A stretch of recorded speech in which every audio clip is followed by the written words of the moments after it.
Hi everyone, and welcome to episode 23 of the PhD Life Coach.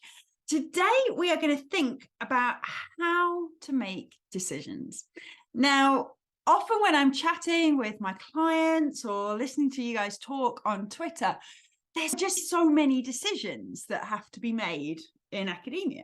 We live in this weird world where we've kind of got bosses. Our supervisors are our bosses if we're PhD students, or our heads of department, research leads, vice chancellors, whatever it might be. But at the same time, we have a pretty big amount of autonomy over exactly what we choose to do. So there'll be some elements that you just get told you're doing, and then other times you'll get options as to what you do, what research you focus on, specifically which study you do, which conferences you go to, where you want to submit papers, whether you take on new admin roles if you're an academic, whether you agree to take part in all the different competitions and things that are open to PhD students, for example. So 3-minute thesis and all these sorts of things. Do you choose to do those? What do you choose to do next after your PhD, after your postdoc? What do you choose to focus on? It's really hard. And I remember being somebody who definitely erred on the side of not deciding and just doing all of them as a coping strategy. Well, it was genius. It was not genius. And it kind of worked for a while. I was just super busy and super enthusiastic, and it was a bit chaotic, but a lot of fun. But as I got more senior through academia, it became clear that I was going to have to make some decisions.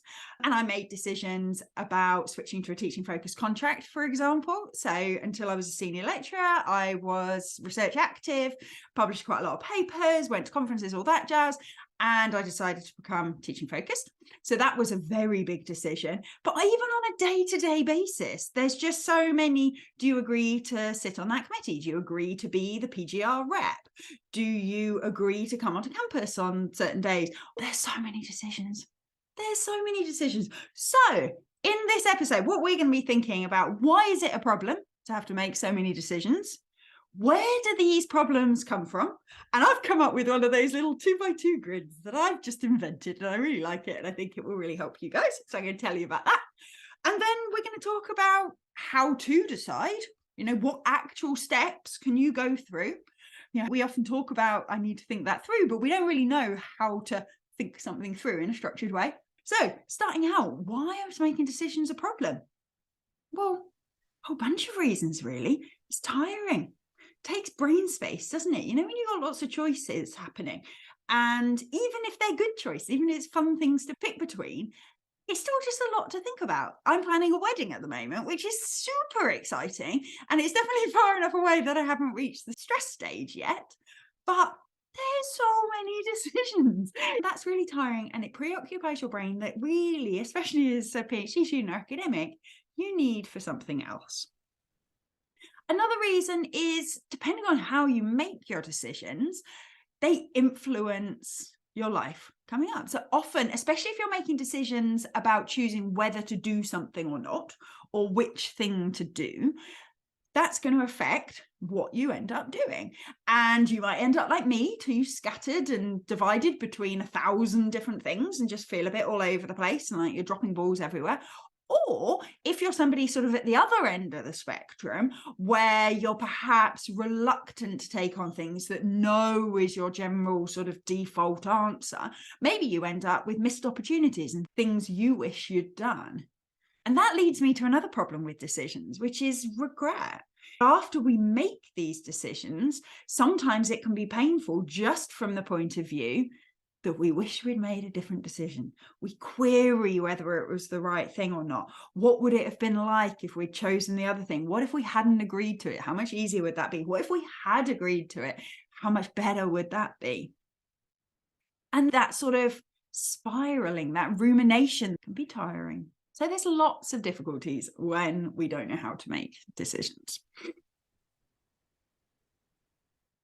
The first thing to learn that can really help with all of this, and it sounds obvious, but people don't believe it, really, not truly, most people, and that is there's no right decision here. You just get to pick. And that sounds ridiculous, but outside the sort of major, please don't kill anybody decisions. Beyond that, you get to pick.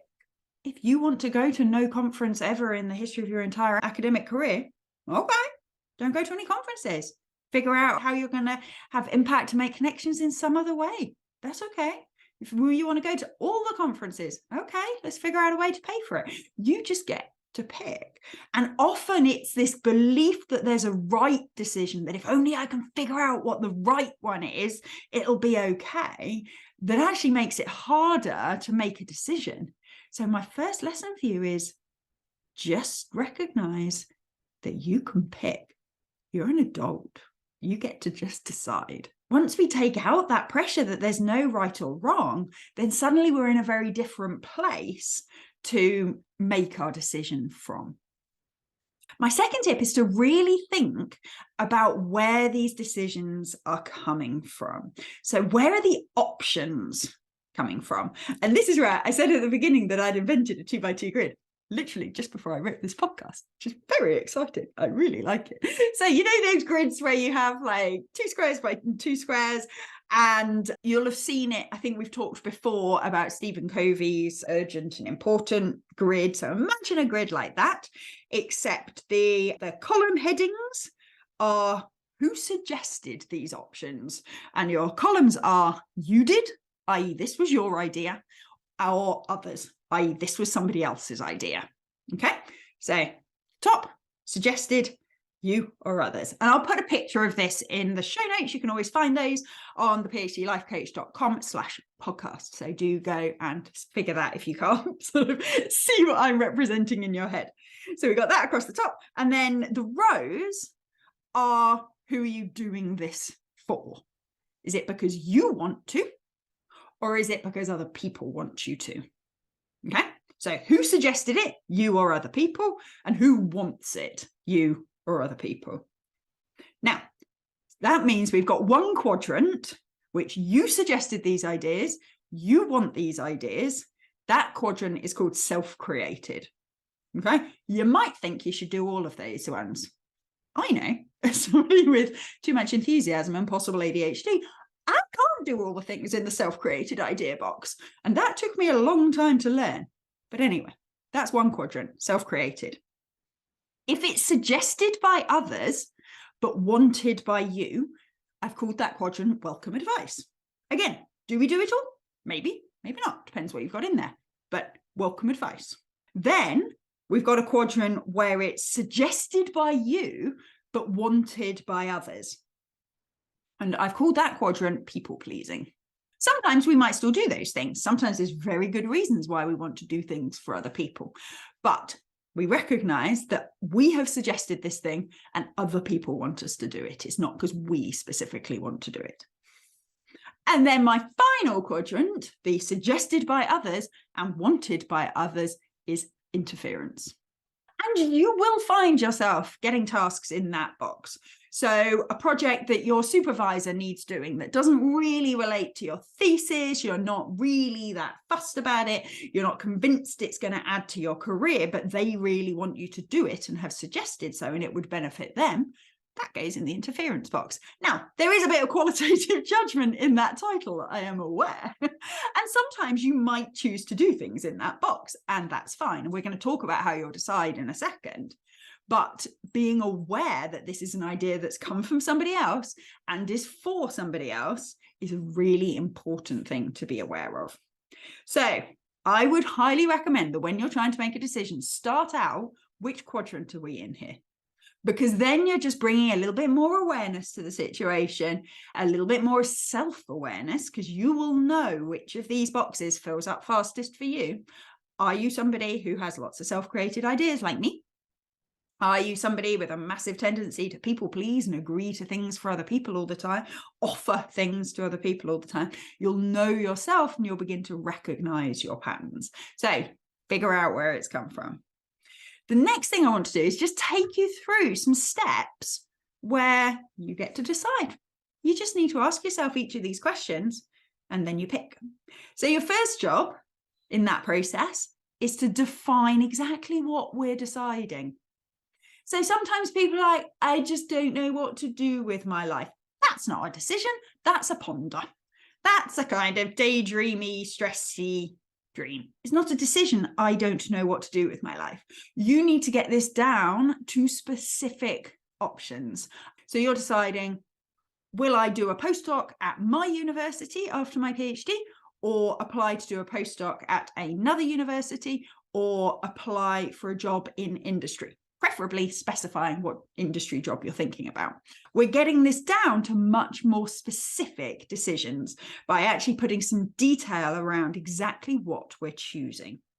It's easy to think the decision is clear in your head when it's not. So I'd really recommend writing these down. Grab a piece of paper and actually write down option 1, this, option 2, that. And it can be as simple as option 1, take part in 3-minute thesis. Option 2, don't take part in 3-minute thesis this year. So even with that, where it's just one thing, 2 options.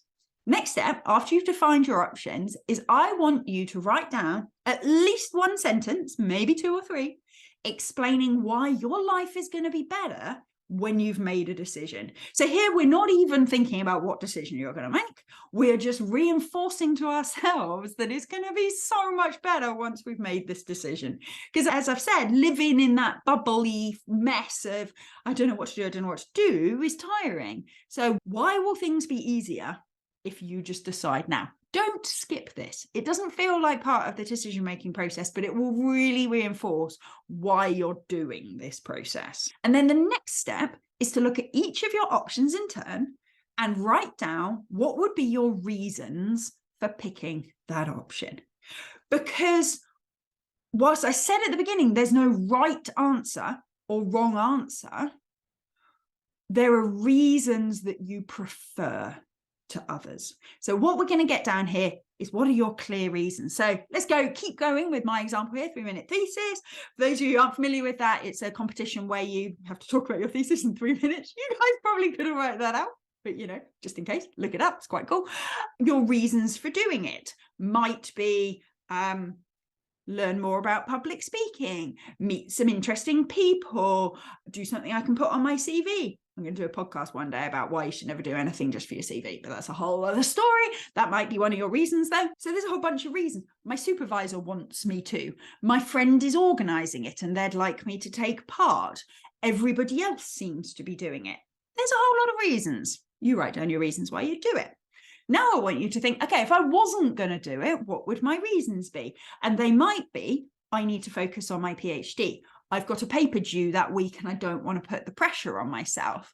They might be, I don't have the money to travel to the venue to participate.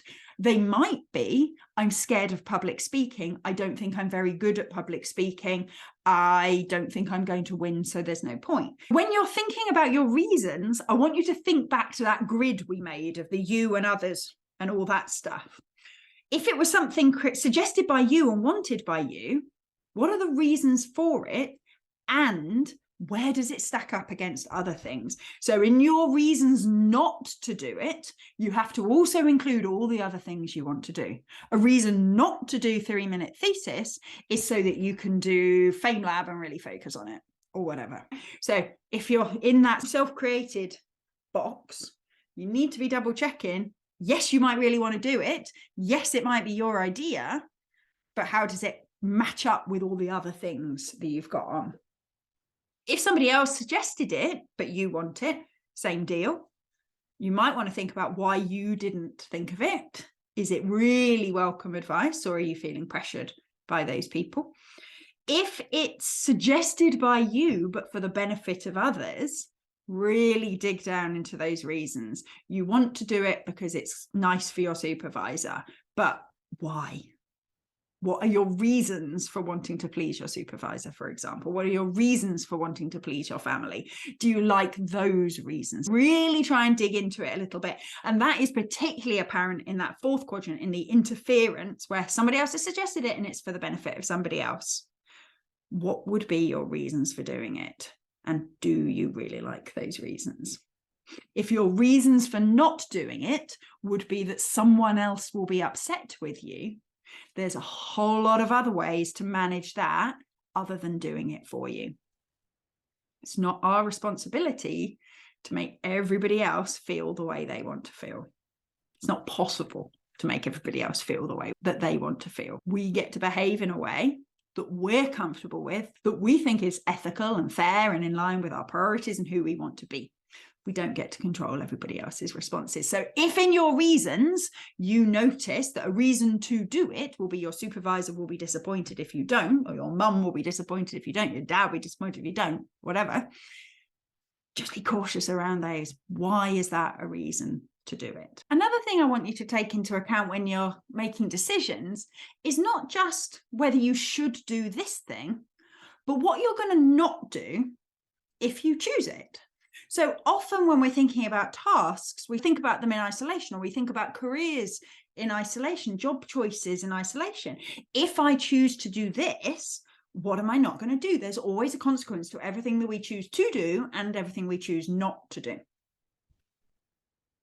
What I also want you to think about when you're making any decision is what implications this decision has for everything else. So for those of you who, like me, have a tendency to take on too many things, really thinking back to the plate spinning analogy that I mentioned in the What to Do If You've Got Too Much to Do episode, go back and check that out if you haven't. But essentially this idea that we can only manage a certain number of spinning plates. If you're deciding to add a new task to your poll, so a new plate to your poll, what plate are you going to put down for a while? What task are you not going to do?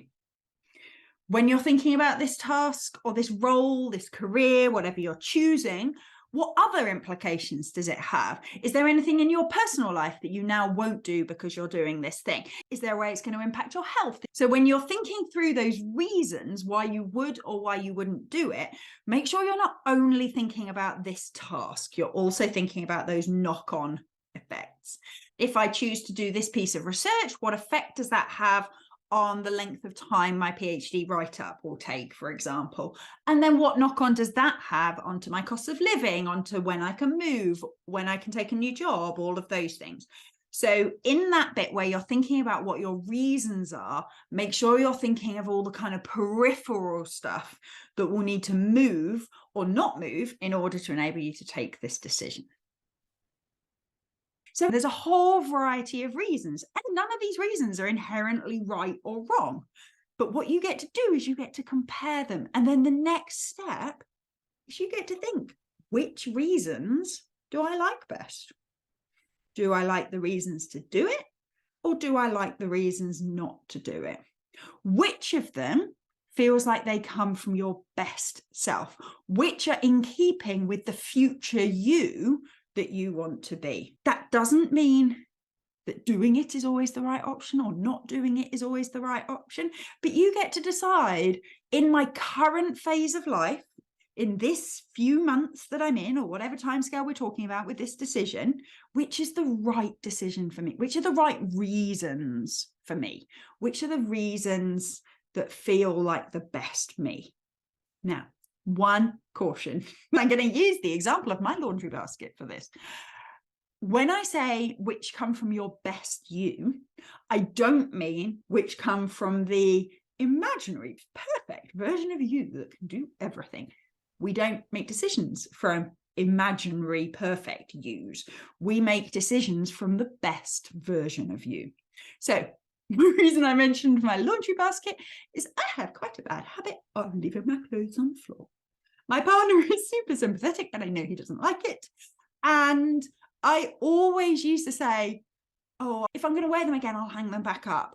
Or if they're dirty, I'll put them in the washing basket, and it's fine. That's all I need. I need the washing basket and I need my hanging space. But I always end up with partially worn clothes on the floor. It makes my bedroom messy. It's not Andy's favorite thing in the world. And I know that when I'm making the decision that I'm going to hang up my partially worn clothes, I'm talking from imaginary Vicky that is probably never going to exist. Ask my mother, ask my old housemates, anybody else, pretty standard. Haven't done it all my life, probably not going to do it now. So I decided recently that I'm going to buy another laundry basket to put partially worn clothes in. So when I take something off, If I don't put it in the laundry basket, it goes in the partially worn clothes. If Andy's crossed that there's clothes all over the floor, he can put them in the partially used laundry basket and know he's put them in the right place. So that's a decision that I'm taking because it will make it easy for me, because it will make our room more pleasant, and because it's taken from my realistic, not ideal future me. So think about your future you, what's your best self, but also what's realistic for you. Then you get to decide, how long am I making this decision for? Sometimes, if it's like the 3-minute thesis thing, it might be that you're making the decision for this year, because maybe you could enter next year. If you're deciding to focus on a particular area of research, how long for? So you've just said, I like my reasons best, I'm going to focus on this area of research for a year, for 3 years. What's your timeline here? And the reason that's important is sometimes it can just really reduce the impact of these decisions. I've had clients where we've been talking about what they're going to focus on, what their expertise areas are going to be. That's one of the things we do in my promotion packages for academics, is work out what are the kind of case studies where we really demonstrate that you're an expert in your area, and use that to apply for recognitions, but also to strategize for the next few years' development.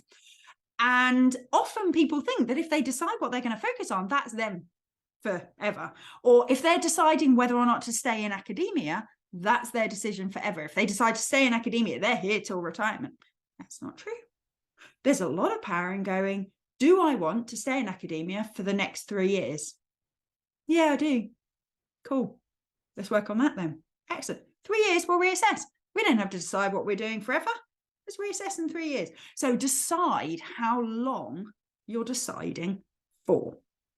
So now you're really close to making a decision.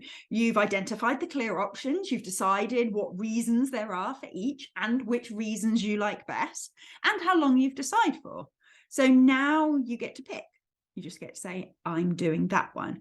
And this is where we lead to the most important part of all of this that almost all of you will have overlooked up until now.